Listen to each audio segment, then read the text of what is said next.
আসসালামু আলাইকুম। চট্টগ্রাম লালখান বাজার বিএনপির প্রতিনিধিরা মিছিল করতেছে। চট্টগ্রাম আনাচে কানাচে সব জায়গায় শুধু বিএনপি ধানের শেষের মিছিল দেখা গিয়েছে। লালখান বাজার এক মিছিলে জানা গিয়েছে যে সাধারণ মানুষ, যারা খেটে খাওয়া মানুষ, রিকশাওয়ালা, দিন মজুমদার, তারা জানিয়েছেন যে তারা ভোট দিবে ধানের শেষে। তারা তারেক রহমানকে বাংলাদেশের চেয়ারম্যান হিসেবে চাচ্ছে। সাধারণ মানুষ থেকে এটাই জানা গিয়েছে। বিস্তারিত জানাচ্ছে প্লাস টিভির প্রতিনিধি রেজাউল হাসান কায়সার।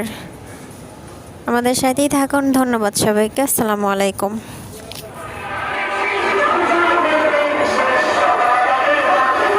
এলাকাবাসী ভাই ও বোনেরা, আসসালামু আলাইকুম।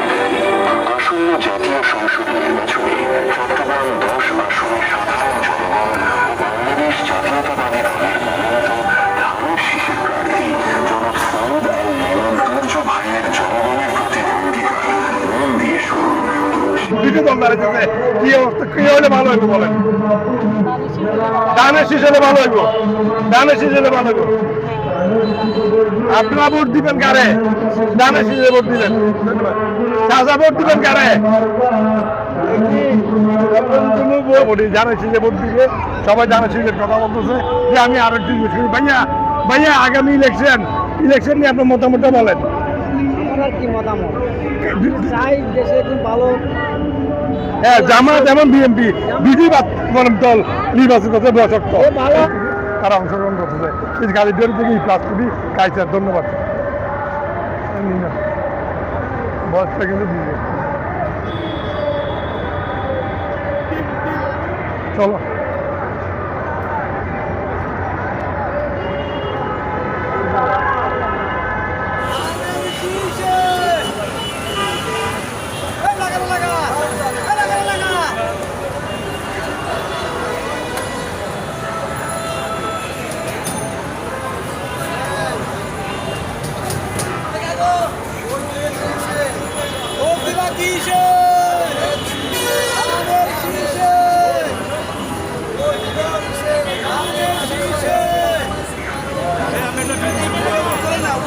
স্লোগান দেন।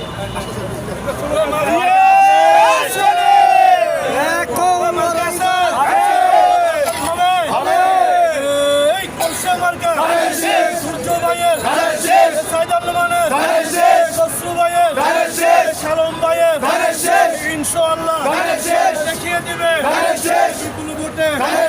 12 তারিখ সারাদিন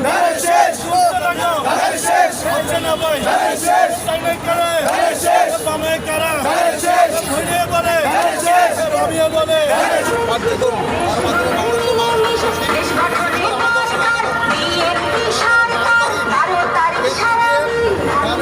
ভোট দিয়ে আমাদের মানুষকে বিপুলভাবে জয় করতে আমরা আশা করি। অত্যন্ত সারা পাচ্ছি আমরা নির্বাচনকে আনন্দমুক্ত এবং একবার উৎসবের আমরা সারা পাচ্ছি সবার কাছ থেকে। ইনশাআল্লাহ আমরা এদিকে 100 ভাগ ধন্যবাদ আশা করি।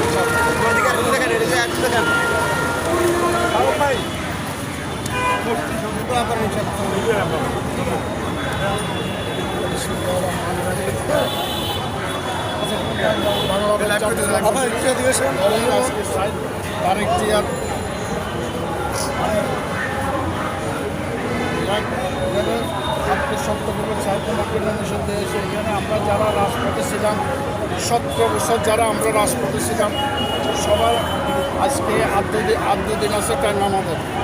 তাহলে এখানে আমাদের যারা কর্মীরা যারা রাজপথে আছে এবং হ্যাঁ প্রণাম মেসেজ করবার জন্য প্রস্তুতি। সাহেদ নামান একজন আব্দুল্লাহ এই দেশ মুক্তিযোদ্ধার সন্তান এবং সাহেদ নামান একজন শিক্ষিত এবং ভালো একজন প্রাপ্তি আমাদের এখানে সবাই ইনশাল্লাহ উনি আল্লাহ রহমতের সবার জনগণের দানের শেষে পড়বে তার গিয়ে হাতকে শক্ত করে এই বলে আমি বক্তব্য শুনি।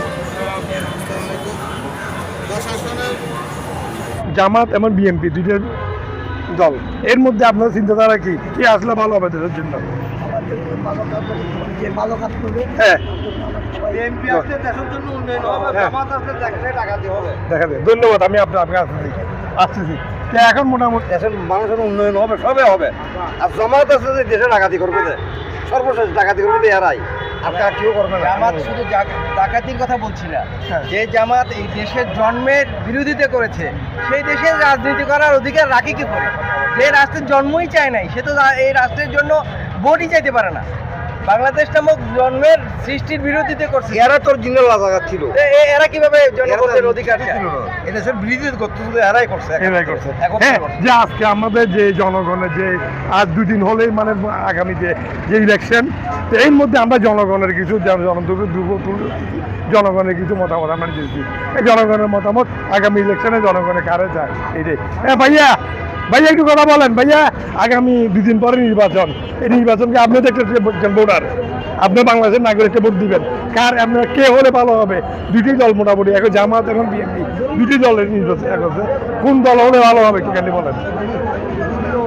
আপনি কারে ভোট দিবেন?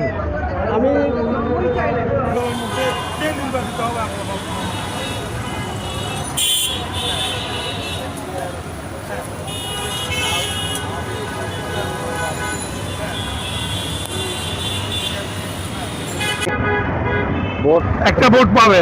একটা ভোট পাবে, হ্যাঁ। পাবে মানে হ্যাঁ। এখন যদি উনি আগে যারা দীর্ঘদিন চালায় গেছে তাদের মতন হইলে তো আর হবে না। জি। উনি যদি এখন এটিএম হিসেবে অন্যরা সবাই ভোট দেয়, জয়যুক্ত করে, হ্যাঁ। তো উনি যদি মনে করেন হ্যাঁ, দেশ ভালোভাবে চালাতে পারে, হ্যাঁ। উনি সবাই সাপোর্টার থাকবে। সাবধান থাকবে। বা আপনি তো একটা